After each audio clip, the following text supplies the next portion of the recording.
Ya, hello The Jackie Show. Selamat datang bersama saya, host dari acara pada malam hari ini.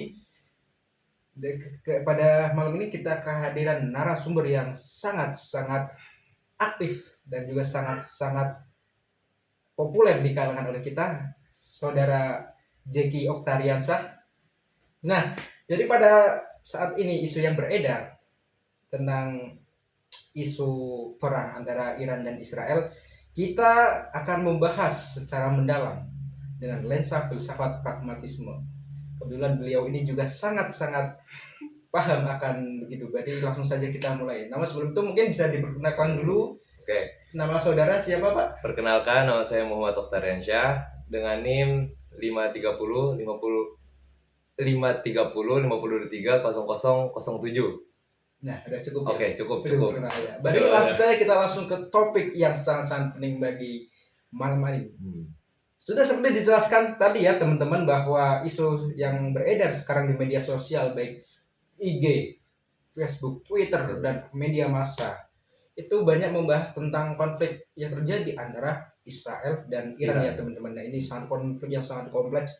Jadi langsung aja nih Pak, berarti nah kan pasca sebenarnya awal mulanya itu pasca penyerangan Israel ke Damaskus ya yang menyebabkan salah satu tokoh dari Iran itu meninggal ya Pak ya. Iya, betul. Nah, perang ini tuh makin memanas, ya kan? Ya. Cyber war juga jadi salah satu jalannya dong tadi. Nah, kalau Bapak melihat apa yang sebenarnya terjadi sih Pak? Terus akar masalah dari konflik ini itu seperti apa? Mungkin bisa dijelaskan. Benar banget tuh tadi sampai ada yang meninggal ya. Wah, itu. Jadi konflik ini ibarat gunung es, Mas. Permukaannya kelihatan kayak aksi militer ya, tapi dasarnya tumpukan sejarah panjang seperti ideologi, perebutan pengaruh, sampai dendam politik yang sampai Iran itu memosisikan dirinya sebagai kekuatan anti Israel. Sementara Israel merasa terancam oleh ambisi nuklir dan jaringan milisi pro Iran di kawasannya dia, gitu loh, Mas. Oh, tadi ibaratnya gunung es gitu ya. Jadi permukaannya itu kelihatan namun sebenarnya panjang sekali. Iya, betul.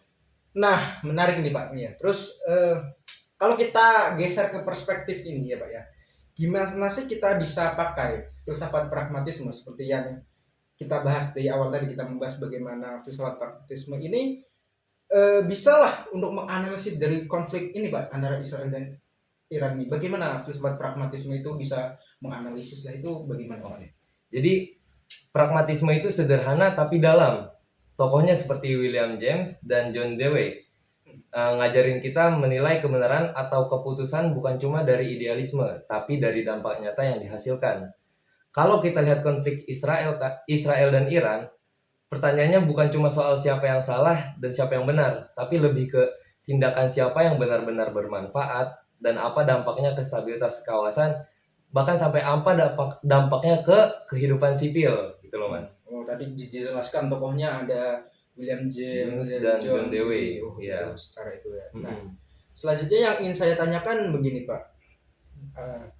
Jadi kalau kita menggunakan dengan kacamata pragmatis seperti tadi ya.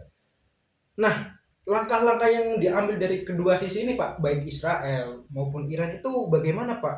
Apakah harus produktif atau malah kontraproduktif seperti itu Pak? Bagaimana ini? Produktif atau kontraproduktif nih? Jadi kalau kita lihat nih, dua-duanya masih cenderung kontraproduktif ya Mas. Iran balas dendam, Israel serang balik, lalu spiral kekerasan itu terus berputar secara pragmatis di situ-situ aja. Itu memperburuk situasi. Ribuan korban sipil, krisis pengungsi, ekonomi kawasan hancur, itu bukan hasil yang bermanfaat. Bukan menurut saya, bahkan semuanya bakal bilang begitu. Karena itu bukan sesuatu yang positif gitu. Ya, apalagi menurut Anda, saya percaya. Nah, selanjutnya nih gini ya Pak, ya tadi udah dijelaskan secara lebar tentang ini terus.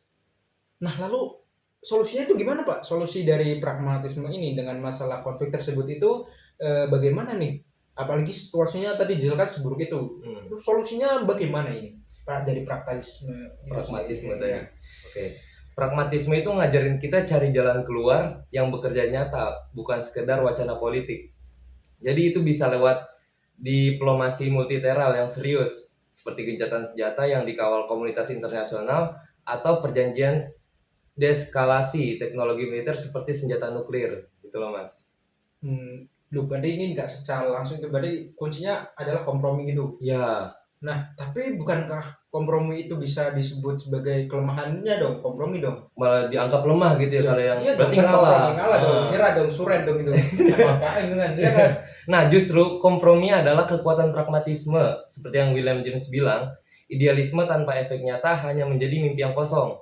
Jadi kompromi itu bukan kalah, tapi strategi demi hasil terbaik untuk semua. Makanya kita pernah dengar kan kayak kalau lu kalah berarti lu ngalah. Padahal mah bukan segitu kan, bukan begitu maksudnya kan. Gitu loh Mas. Berarti kompromi itu bukan kekalahan, bukan kalah gitu. Bukan kalah. Oke. Nah, menarik banget ya pembahasan kita pada malam ini ya. Terus berarti secara saya ringkas ya. Dari tadi sudah banyak dijelaskan tuh berarti pragmatisme itu ngajarin kita berpikir realistis. Iya. Nah, bukan cuma emosional, apalagi dalam urusan perang dan politik global kan. Iya. Nah, misalkan kita nih tadi emosional, berarti ya kita serang lagi dong. Serang lagi. Nuklir dong. Dan di situ aja. Aura-aura dong. Betul. Perang dunia ketiga is coming dong. Iya kan? Gitu kan? Benar. Terus gimana itu? Berarti emang pragmatisme itu ngajarin kita secara berpikir kan, berarti bukan emosional belaka. Iya, betul. Jadi gimana tuh? Jadi filsafat itu bukan ngawang-ngawang ya, tapi buat bantu kita ambil keputusan yang efektif, manusiawi dan berdampak baik bahkan di tengah konflik paling rumit ini gitu Mas. Oh iya, berarti bukan ngawang-ngawang ya, pragmatisme nilainya. Betul. Misal lagi perang ini langsung ngawang-ngawang filsafat jadi dong. Betul. Itu intinya ya, Bang. Intinya itu. Jadi begitulah kawan-kawan sobat Jeki Show pada malam hari ini ya. Berarti dalam konflik antara Iran dan Israel ini emosional belaka itu tidak menghasilkan solusi, tapi kompromi. Ingat tadi dikatakan bahwa kompromi itu bukan kelemahannya, bukan kelemahan. Oke. Wah, terima kasih banyak atas ilmunya pada malam hari ini. Semoga kita senang bisa bertemu dengan Mas Alex, kita berbagi diskusi di sini ya. Baik, teman-teman, itulah diskusi podcast singkat dari kami. Semoga bisa memberikan manfaat dan pemahaman kita, apalagi sesuai dengan kasus yang tadi kan. Bagaimana pragmatisme ini menganalisis dari perang atau konflik dari Israel dan Israel. Nah, sekian dari kami. Atas kurang atau lebihnya, lebih dengan kita kan, lebih nggak ada kurangnya. Kami ucapkan terima kasih. Wassalamualaikum warahmatullahi wabarakatuh.